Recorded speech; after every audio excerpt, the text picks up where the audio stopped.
Hi guys, this is the first of a series of videos that I'm going to post up on our Google Classroom site, and this video is all about estimation, so feel free to watch it as many times as you would like, to pause it, to rewind it, and even fast forward it if you feel like you are good to go with something, okay? All right, so I'll start with estimation. This is for the first part of a two-part video, and this one is about overestimation and underestimation. It's one of the strategies that you can use to help you get a quick answer when you're working with fraction problems, okay? So I've drawn a target here because estimation is kind of like trying to get as close as you possibly can to the actual answer, okay? So it's sort of like an educated guess, okay? Where the target, the very center, is the actual answer. And as you move farther and farther out, you're getting a little bit further away from the actual answer, but you're still kind of in the ballpark. You're still in the right area, so you're getting close. So you might ask yourselves, Mr. Carpenter, I already know how to multiply fractions. I'm good to go. Why do I need to know how to use estimation? Well, estimation is something that you can use to quickly check your answers. I know a lot of you guys spend a lot of time working out math problems, especially word problems. And what I see a lot of times is you'll have little teeny tiny math errors and you won't even catch it. You'll think you're all done. You think you're good to go. And you turn in your test, and guess what happens?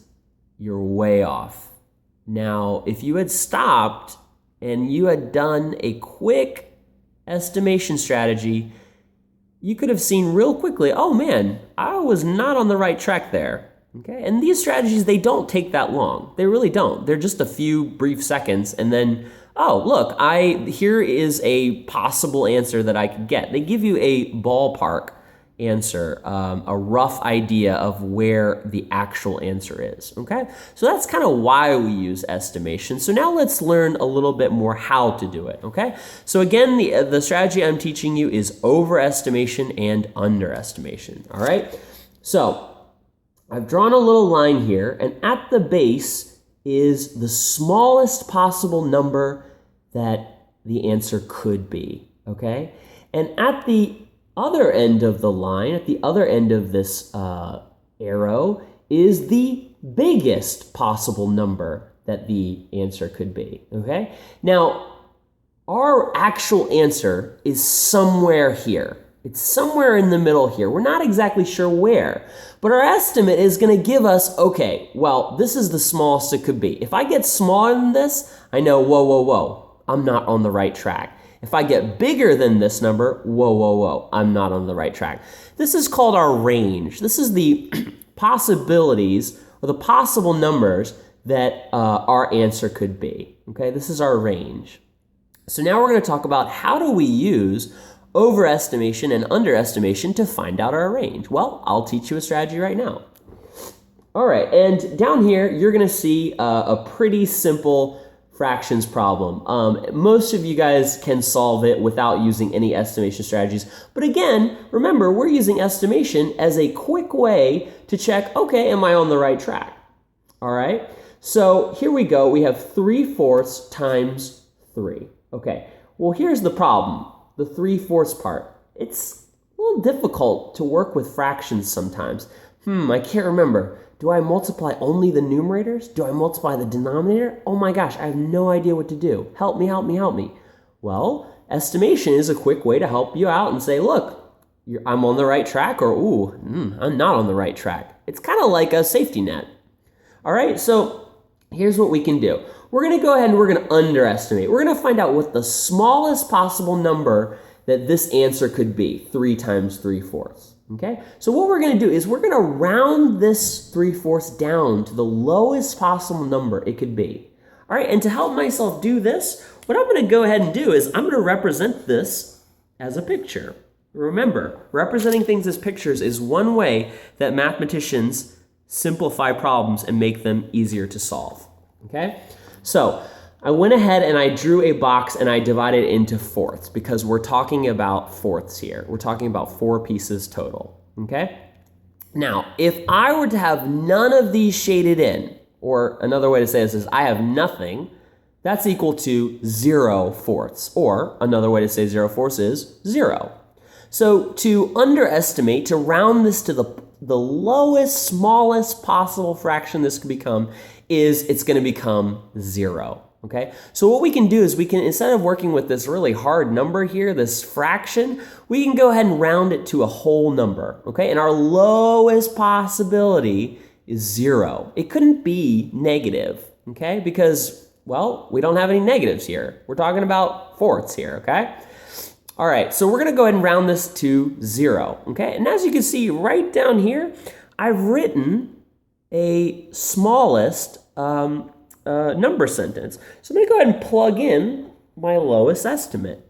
So now I have 0 times 3. Oh, well, that's easy. 0 times any number is equal to 0. 0 times any number is equal to 0. So we're going to go ahead and say that our lowest possibility, the lowest number that this answer could be, the smallest number, is 0. So I'm going to go ahead, go back up to my range chart, and I'm going to fill that in here. 0. 0 is the smallest number that this answer could be, okay? Well, now let's talk about our biggest number. What is the biggest answer that this could be? Well, let's go ahead and shade this in. We know we have 3 fourths, so I'm going to go ahead and shade that in. All right, well, again, we're working with fractions here, and fractions are sometimes hard to deal with. So what I'm going to do is I'm going to round this to the nearest whole number. The nearest whole number. Well, 3 fourths.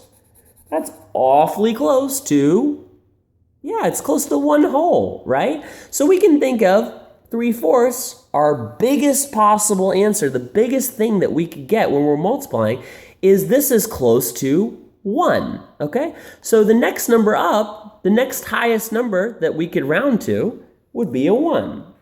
So again, I'm going to go over here. Now, do you see how I wrote 2 of these down? And again, this is the smallest possible answer, and this is the biggest possible answer. Well, we rounded our 3 fourths to 1. 1 times 3 is equal to 3 because of the identity property of multiplication. Any number times 1 is itself, okay? All right, so I'm going to go ahead and fill that into our range. We know that our answer, our actual answer when we do the multiplication, it's going to be somewhere between 0 and 3, okay? All right, so what I'm going to do now is I'm going to give you a couple of practice problems that you can work on, and you are welcome to review the video, pause the video, do whatever you need to do, but here are the problems. So the first one is 3 times 1 and 1/2. So ask yourselves, what is that going to round to if we are underestimating or overestimating? This one is 5 times 3 and 3/5. Again, look what we've got here, 3 and 3/5. Is that going to round down to 1? I don't think so. That's a little bit too low. But look at your fraction here. How's that going to affect the 3? Okay? Again, we've got, oh, now look down here, 3 fourths times 4 1/8. Now we're dealing with 2 fractions. How are those going to change? Okay? All right, so hopefully you know a little bit more about overestimation as a strategy. All right, the next video you're welcome to watch is all about compatible numbers.